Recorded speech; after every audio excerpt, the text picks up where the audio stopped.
when you're studying, it's really important to evaluate. Either do it self-evaluation or someone else evaluates you, because then you get a feeling of what you've learned and what you understand by the subject matter. But in life, it's a little bit more difficult because we have to be mindful, firstly, to do an evaluation. You see, we go from one day to the next day to the next day to the next day and just get on with life. And living in the material world, it's very, very easy to do it because this is just life. This is what's happening. This is what I do. This is my job. This is my personal life. This is my social life. And I just get on with it and get on with it and get on with it. And this is what I used to do when I used to live in the material world. Just accept this is what's happening at this moment in time. But now, here in Krishna consciousness, I'm taking this moment today to evaluate a little bit of what's going on in life. And it's really, really important, because if we step back sometimes from what we're doing and just evaluate what's actually happening in this moment in time, then we actually get to appreciate, okay, maybe something started to change, or maybe something has changed. And that's important because it helps to qualify what I'm doing. Is there a value to what I'm doing here in Krishna consciousness? Am I just getting lost in life like I used to be? You see, I was very, very lost before Krishna consciousness. Extremely lost. I've been through a lot in life. Been some challenging times, some sadder times, some happy times. A whole mix in life. But the one thing for sure is I was very trapped.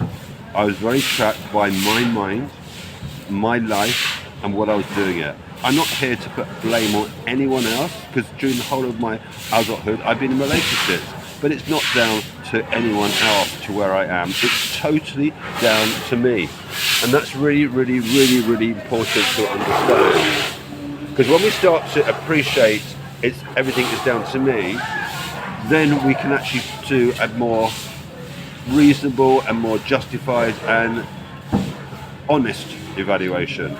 Because I found in life that it's very easy to blame others.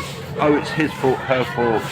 If I'd done this or if I'd done that, has he done that or she done that, or not done this and not done that.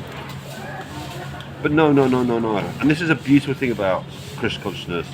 Life is all about what I do and what I don't do and how I do it, and whether I want to listen to the Lord's instructions or just do my own little thing.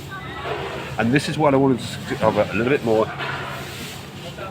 We're talking to you because it's really, really, really, really, really, really important. You see, I have blamed a lot of other people in my past. I've blamed them a lot of the time. But what for what? To justify to myself what's happened in my life? No, that's not the purpose in life. My purpose in life is actually to take responsibilities for my thoughts, my feelings, my actions, my experiences, my good times, my sad times, my happy times, my challenging times, and actually realise that absolutely everything is happening now by the Lord's arrangements. And that makes life a lot different. You see, I was trapped in my past lives living in the material world. I got myself into relationships. I live a very habitual life. I get very attached and I got very addicted to those relationships. And unfortunately, I got myself into a right old mess that I didn't know how to get myself out of, until eventually I made a massive jump and I ran away. I'm sorry to say, yeah, I was a runner. I ran away from my past relationship because I realised that it wasn't getting anywhere, and whilst my characteristics were as they were, I was in no hope. Now, I wasn't thinking this way when I did it. All I wanted to do was run away because I just felt trapped. I was blaming the other person actually at the time. I was blaming the other person entirely for everything I was feeling and how hard life was, how challenged life was. But it's only now that I can actually reflect back and say, okay, my mindset has changed. So number one, everything that's happened that I disliked in my past relationships and life is down to me and only me. because I now realise in retrospect, which I didn't realise at the time, was everything is by the Lord's arrangement. Everything is meant to teach me. I'll give you an example. In my last relationship, the person I was living with, we had some jealousy issues, and it was very, very awkward for me to speak with other women because of jealousy issues. So I didn't talk to women. I had no exchange whatsoever with women in any form at all. But actually, unknown to me, the Lord was preparing me to become a monk. So when I actually became a monk, I didn't find it difficult at all not to talk with women or not to interact with women. It was like a preparation. And this is how the Lord works. He's working in the background. We don't even realise what's happening. Other aspects that have changed in me, what can I say? I was very judgmental. Still I'm a bit judgmental, but very judgmental. I used to be very much a skeptic judgmental person. So I would judge people on what they were going to do or what they've been doing, and being critical. It's not healthy, because what I wasn't doing wasn't allowing a person to be who they are, and liking for them and appreciating them and loving them for who they are. And that's really, really important, and it's a major characteristic to overcome. Is actually now I can start to appreciate that everyone is individual. They don't have to think the same way as me, they don't have to do the same things as me, and they don't have to believe in the same things as me. I can just leave them as they are, to get on with what they need to get on with, and respect them for who they are. And I feel that is a big shift, a really, really, really big shift. So that is fundamental. What else have we got? Okay, there is another aspect, a little bit of greed or selfishness, let's say. In the past, I've been very possessive about what's mine. This is my space. I like to do it this way. I like other people to respect my space, needing that private bit of space. But I've begun to realise actually nothing belongs to me. These things that I have in my possession belongs to the Lord, and is kind enough to let me use them. So I've become far more flexible in respect to not assuming that everything is just mine and for my own sole use. And that's really, really, really, really important, because we live in a world where everything is about mine, mine, mine, and mine. My ownership, my territory, my life, my thoughts, and I own it. But it's not good to own it.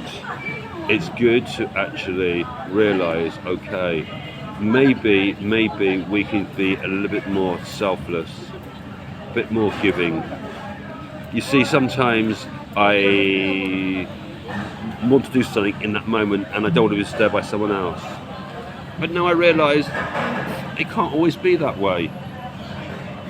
Sometimes someone needs some guidance, someone wants to ask a question, someone wants to just interact with me. And it's important for me to be able to stop what I'm doing without feeling a bit embittered. I was doing this, why are you interrupting me? Now there's an aspect of it that I've still got to deal with. One of the aspects I've still got to deal with is when I'm doing seva. I'm in India, and India is a very different culture to coming from Europe and England. You see, if I want to go to talk to someone and someone is busy, then I normally wait till they're free. But in India, there's no such thing as queuing and waiting. If someone comes into an office and they want to speak to a member of staff, and even that member of staff is speaking to another customer or client, they will still go over and interrupt the conversation and say what they want to say and ask what they want to ask. And it's a very different mentality. I'm not used to it. Not used to it at all. So there's an aspect of that I'm still getting used to, because sometimes I'm focused on my seva and I'm concentrating on something that's taking up using my mind, and then someone's asking me a question at the same time, and one more guy I want to say, look, can you just let me just finish this and I'll talk to you in one moment. But no, I'm having to learn, okay, all right, this is happening and the Lord is trying to teach me something. I'm not the controller. I'm not the controller. And that's really, really, really, really, really important to understand. I'm not the controller. So, recognizing that I'm not the controller is the next subject matter. In my past, I've had to control everything in the life because I was in a very conditioned relationship. I was a very conditioned soul anyway because I had lots of sensitivities, and therefore I had to control life to somehow make it bearable. But boy, this wasn't healthy. Not healthy at all. I've had to drop every aspect of every letter of the word control. I am not the controller. And this has been a sweet lesson. Has challenging moments, but I really feel some major changes in that, because I realise now actually everything is happening by the arrangement of the Lord. So I don't need to control everything, because whatever's meant to happen is happening. If it's not happening, it's not meant to be happening.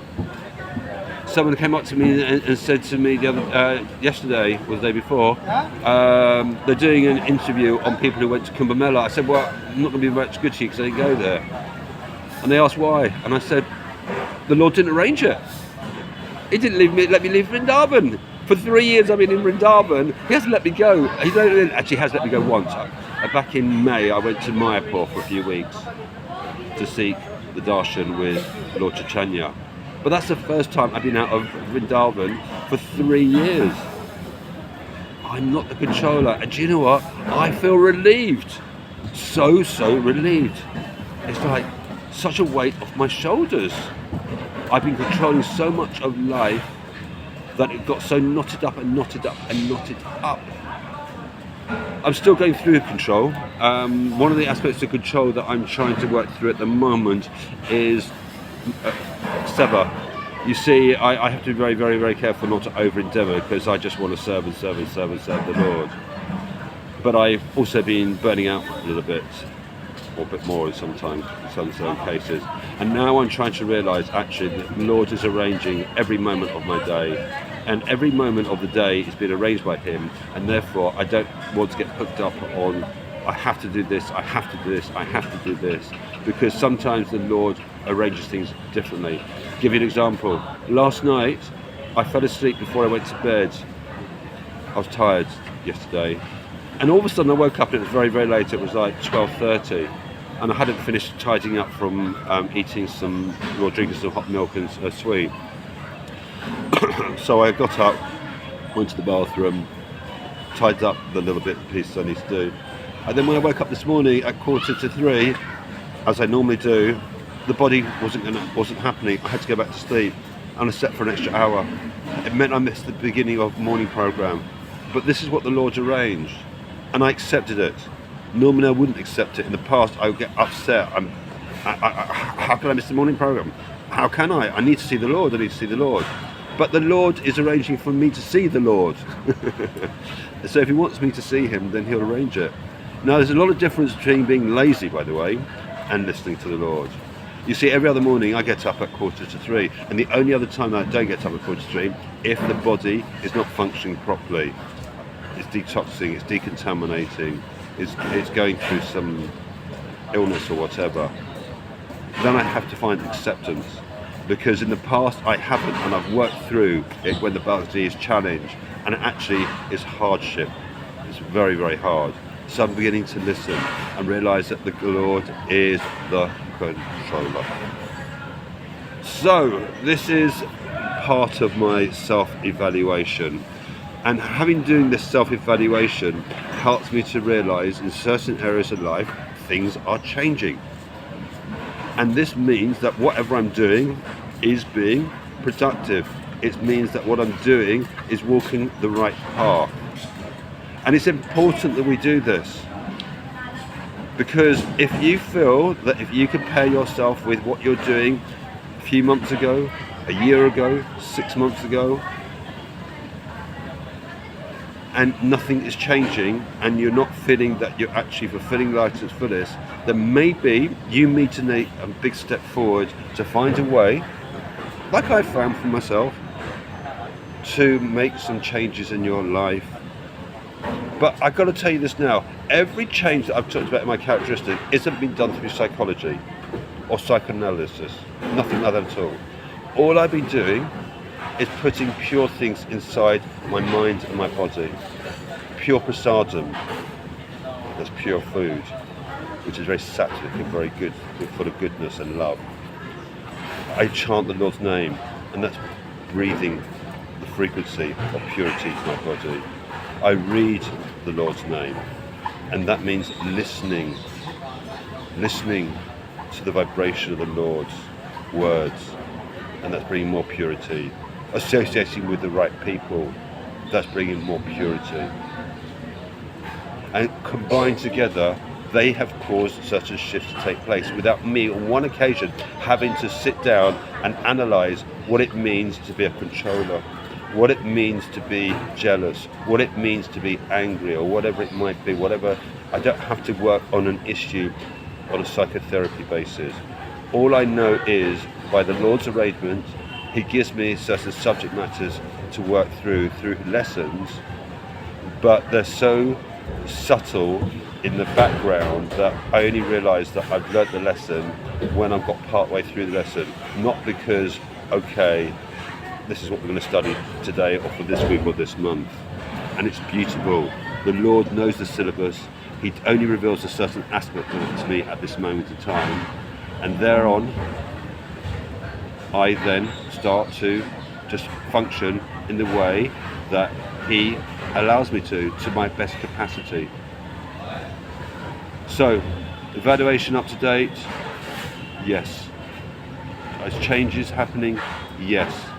Do I feel I'm becoming a better version without my ego being too proud? Yes, I do feel. Can I integrate with society that little bit better? Yes. Am I being a bit more understanding of other people and situations? Yes. Have I stopped blaming others for what's going on in my life? Yes. So, back to you. Have you done an evaluation in a similar way? And can you be honest with yourself? And do you feel that you would like a stepping stone to becoming a better version of yourself? Hare Krishna, Hare Krishna, Krishna Krishna, Hare Hare, Hare Rama, Rama Rama, Hare Hare.